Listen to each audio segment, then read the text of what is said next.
Hello and welcome to Coral Kiwi Arts. My name is Darren. This is my painting, the mountain kea. Look at that. Now I just did a video of this same thing and I didn't realise that my video wasn't playing. So like they say, if you don't succeed, try and try again. I'm going to be adding these in my newest playlist. I'm going to be doing a description about my paintings and how I painted them, or whatever. It will be something different. I don't see anyone else doing this on YouTube, so this is my first video of many that I'm going to be doing. Now this one I've just released on YouTube. This took me months to paint, months and months. I wanted to make sure that everything was perfect, not just the painting. I mean, I could just slap on paint and make sure that, oh yeah, that looks okay. But I wanted to make sure it's perfect. When I mean perfect, I want to make sure that the colours were in the right place, because I'm using a lot of colour here to pull things back and pull things forward. I mean, here we've got a nice cliff here, and I use a darker colour to bring it forward, and I use the lighter colours in the trees to pull it back, to give that illusion that there's a cliff there. And the same with the trees. I use two different types of colours. If I hadn't used the greens, these would look like they're coming forward. I wanted to pull these back, so I used lighter colours through here to pull it back. And I even put them on the tree trunks here, plants. We have them growing. In New Zealand we have a lot of plant life growing on trees, on native trees. Now the keas I left to last because I knew they were going to be the most difficult part. And the same with the mountain and the sky and this waterfall. But these were the most difficult parts to do, because when you're using your imagination, whenever you're painting, you can just go to town and just let it happen, but I wanted it to be perfect. So I use reference photos to help me. So I use them as a guide to get things looking right, in proportion and the right colours and everything like that. But initially I use everything with my imagination, like this waterfall, and like basically 90% of this photo is all my imagination. The painting, I mean, not photo. So this waterfall took me 6 times to get it right. I used blue lines through here to give the illusion that there's water flowing through there, and at the bottom of all the waterfalls you see mist happening. So I mixed some paint, white paint, with a little tinge of grey or blue or whatever in it, and I just moved it around with a big brush to make it look like it was foaming and frothing all over the place. I don't know if they were the right words to use, but there's a nice flicks going on there, and I thought, wow, that looks really cool. I'll leave it, you know.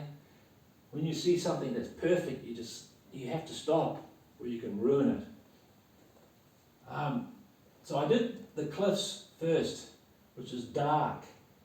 Now this is difficult, because here I use dark to bring this forward and the trees pull them back, but now I've got the green against the cliff.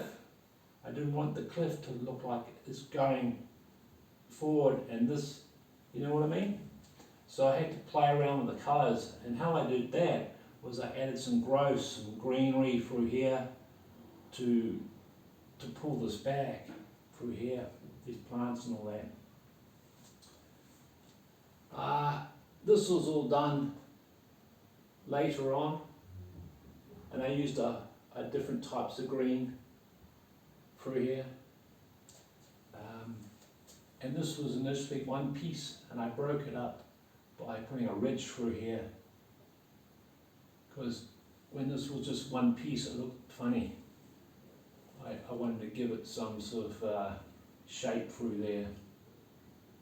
and all this was done, and then I left the mountain. I just blocked that in with colour. That's how I did it, just blocked it in with colour. Now this part here, I want to make sure that that was perfect, because you're seeing that right up close. That's what you see. You're seeing this. This is all my imagination. So I did lots of different things, dry leaves and twigs and grass and ferns. You go all the trouble of painting something beautiful like this, the last thing you want to do is rush. So it was very hard to do, because most of the time I wanted to get the painting finished. I was just wanting to get it finished, but I spent all this time on it. I had to say to myself, slow down, you know, take your time. So I did. So I did all this, which makes this a nice little feature for you. And now the birds were painted just by adding layers of colour. It was like 5 or 6 layers of colour there, different types of greens. And because when I did that, I covered all my pencil work and I couldn't see where their feathers were. So I had to, with my brown brush paint, I just freehanded it all on. And this took me a long time to do. If I made a mistake, I straight away blocked it with paper and water to get rid of it. If I made a mistake, because once the paint's on, once it's dry, you can't fix it, because I've got this light colour going through it. If you put a dark colour over the top, you'll notice it. But once I figured out how all the colours and how all the feathers went through here, it made this bird here a lot easier to do. It took me half the time to do in this one. I put a shadow underneath the kea here. And also the feet were the same colour as the rocks. So I had to, I don't like doing this, I don't like to put a dark colour around any object, but in this instant I had to. But it's okay. It breaks, you can see the difference between this and this, which is quite nice. Now, all these pangas and nikau and ferns, native trees all through here, took a lot of time to do. And just bobbing on the paint. So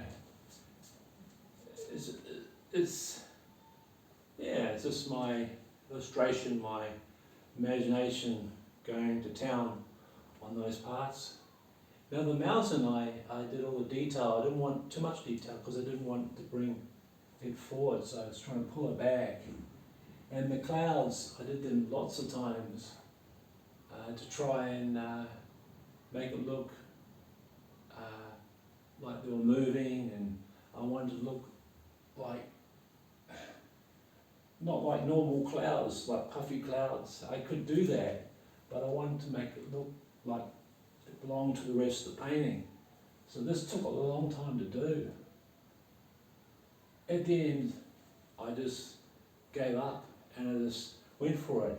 And what I got, I went, wow, I really like that.